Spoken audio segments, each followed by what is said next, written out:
The scandal of Britain's unsafe and filthy housing, the latest in our special investigation. ITV News found vulnerable people forced to live in appalling and dangerous conditions, like Junior. They know about my health situation, and I just feel like they don't care.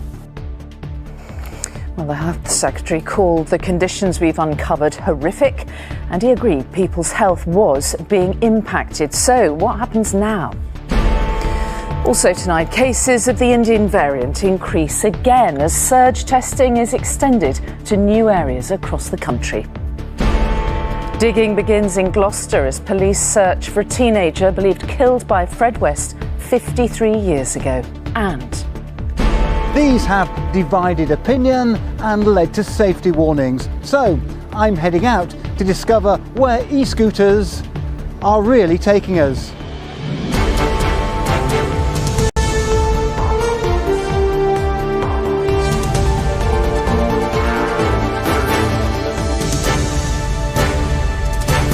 This is the ITV Evening News with Mary Nightingale.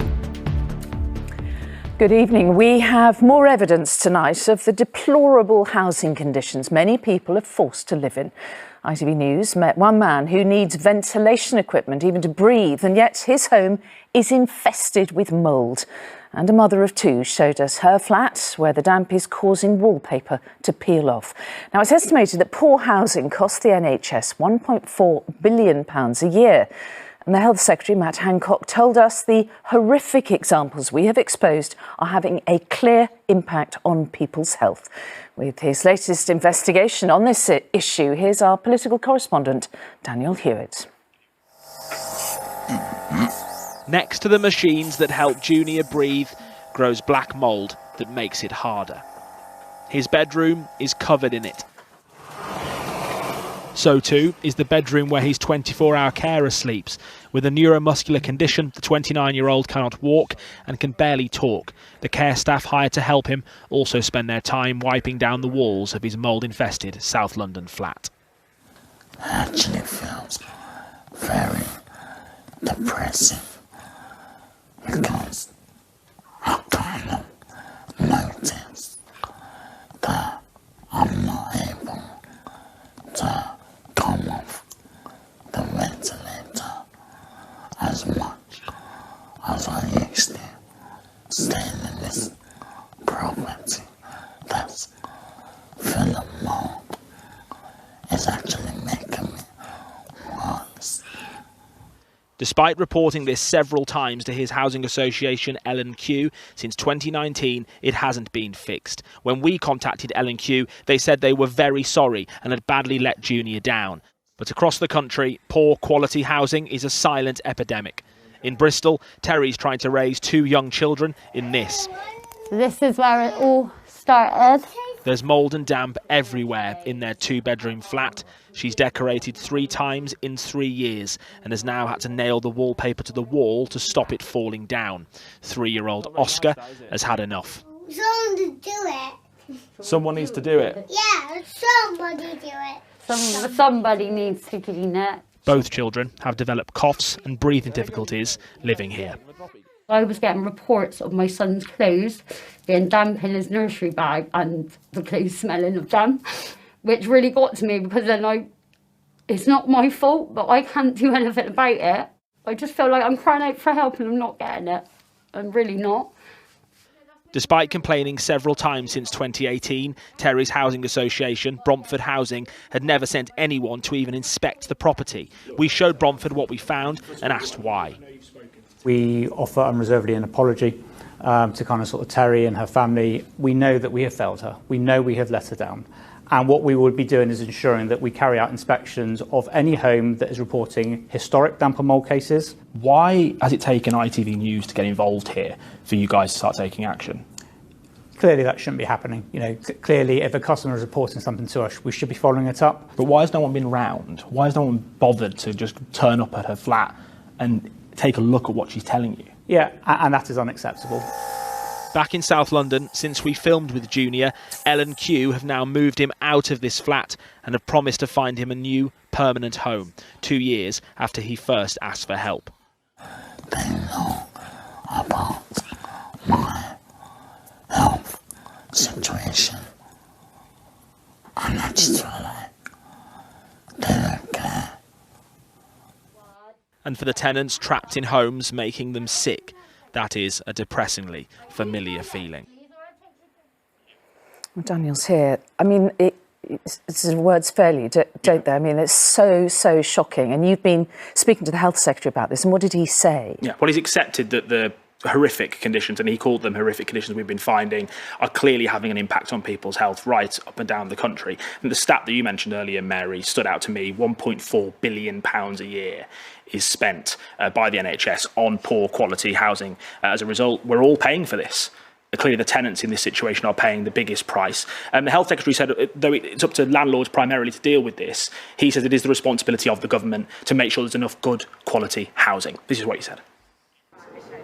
Well, we've seen horrific examples in some parts of the country of housing that has a clear impact on people's health. What I want to do with the whole health system is focus much more on what causes ill health, not just picking up the pieces afterwards. And housing is absolutely at the centre of that approach.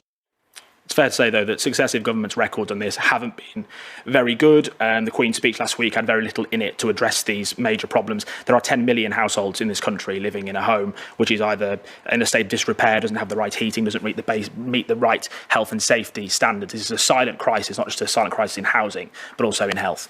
Yeah, it's horrific. Thank you, Dan. And there is more on Daniel's investigation and information indeed on how to share your housing stories on our website, itv.com/news. OK, well, let's move on now. The government was on the back foot today over its travel policy again. Amid accusations of mixed messages, Boris Johnson said people should only go to amber list countries in extreme circumstances. But today, flights continued taking holidaymakers to them. Our UK editor Paul Brand reports. As more flights left Heathrow today, it wasn't always clear whether those on board were departing from government advice. Many had booked a break to amber list countries, meaning they'll only have to quarantine at home. We're going to Barbados today, and basically because we want to get away on holiday, want to see some sunshine. Barbados is on the amber list, I think. Seeing friends now that Cyprus is open, or now that it's open, even though it's on the amber list. We're both retired, so we can do the quarantine when we get back, no trouble. But the trouble is that the advice has evolved, as today the Prime Minister was forced to clarify some confusion. If he doesn't want people to travel to amber list countries, why has he made it easier for them to do so? You should not be going to an amber list country except for some extreme circumstance, such as the serious illness of a family member. You should not be going to an amber list country on holiday. But then there are the amber planes landing from red list countries. Today more flights arrived from India. These passengers do have to quarantine in hotels. As the Home Secretary told us, it's safe for them to keep on coming. There are checks that are undertaken upon every single arrival to the United Kingdom. And it's also important to emphasise that there is a managed quarantine service. People off those flights have to go into the managed quarantine service. But you did stop flights from South Africa, direct flights from South Africa and Brazil. Why aren't you doing the same with India? Well, the point is now we have a different framework in place. But one which the travel industry says is far too confusing. Saying you now can only travel to amber if it's for friends and family or really extreme situations is not what we were told, and really changes how we're going to work with these green, amber and red destinations. And tonight, as more planes jet off mid-pandemic, concerns remain about where the UK might be heading. Paul Brand, ITV News. Well, the row over our borders has grown as cases of the so-called Indian variant have risen. Today, the Prime Minister said there is increasing confidence that vaccines will work against it. But nearly 3,000 cases have now been found and surge testing has begun in more areas. Our health editor Emily Morgan is here. OK, so cases are rising, but what do we know about what's going on with this variant? Well, we're getting updates on the Indian variant all the time. We know cases jumped quite significantly last week, and Matt Hancock today gave us an update on even more cases. On Monday, there were just over 2,300 cases. Today, that's soared to almost 3,000, an increase of virtually 30% in just 2 days. That has led to additional surge testing and vaccinations in the places where they've found these new cases. It's Bedford, Burnley, Hounslow, Kirklees, Leicester and North Tyneside. Well, Scottish authorities are also taking similar action in Glasgow and Moray. Now, the government is trying to stop the spread of this variant in 2 ways: to vaccinate as many eligible people as possible and to test everybody in those areas to ensure, if they have it, that they isolate. Now, Matt Hancock has said it's a strategy that has worked in the past. They used it for the South African variant, particularly in London, and it worked. The problem with this variant is that we know it's much more transmissible, and there are early signs that test and isolating may not be working, which is why the government is urging everybody in those areas to engage in testing and isolating. And that's why it is just really right now a race to get as many people vaccinated as quickly as possible. OK, Emily, thank you. In other news, Israel's Prime Minister has vowed to continue military operations against Hamas in Gaza, resisting calls from President Biden to end the conflict, which has left hundreds of people dead. The US President told Benjamin Netanyahu he expected a significant de-escalation by the end of the day. But Mr. Netanyahu said while he greatly appreciates Mr. Biden's support, he is determined to continue the operation until what he called calm and security are restored. Now, police investigating the disappearance of a teenager linked to the serial killer Fred West have begun excavating the cellar of a cafe in Gloucester. It came after an ITV documentary crew found evidence that the body of Mary Bastholm, who vanished in 1968, could be buried there. Neil Connery was at the scene as work got underway. Early morning, and the excavation team arrive with their equipment in this latest search in the Fred West case. The sound of drilling could be heard coming from the cellar floor. 6 areas there have shown up on ground-penetrating radar. They're now the focus for investigators hunting for any evidence linked to one of his possible victims. Mary Bastholm was 15 when she went missing in 1968.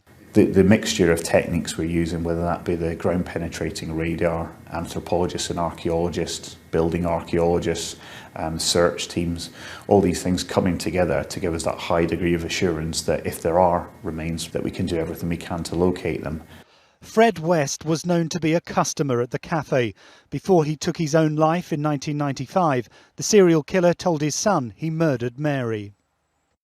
Her neighbour Jane Carlyle can still picture the 15-year-old. I remember her being so immaculate, and I can still see her walk past now. She recalls the impact of her disappearance from the nearby bus stop on Mary's mother. The other thing I can remember was her mum leaving the light on in the hall, waiting for her coming home. What happened to the schoolgirl who never came home could soon be answered. Well, in the last few minutes, police have packed up for the evening, but they say that this excavation operation could last for up to 2 weeks. And they say they've assured Mary's family that they will do everything they can to establish whether her remains lie here or not. Neil Connery in Gloucester, thank you.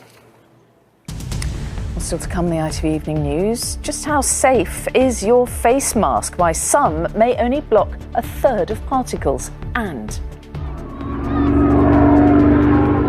a salute in the skies for World War II veteran Len. Those stories and more after this very short break.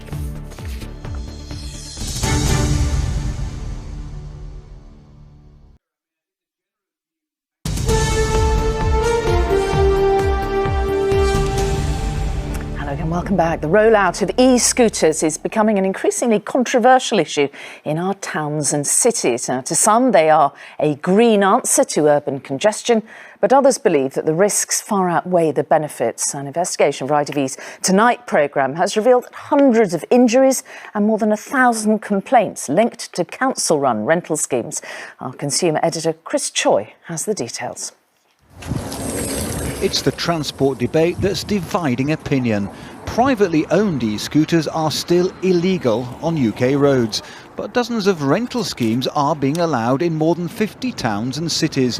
Though some campaigners say levels of bad rider behaviour mean the schemes should be halted.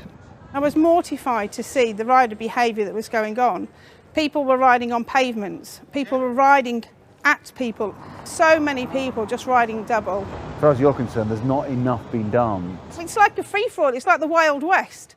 Our Freedom of Information findings show more than 7,500 rental e-scooters are now legally on England's roads, but that could expand to around 34,000.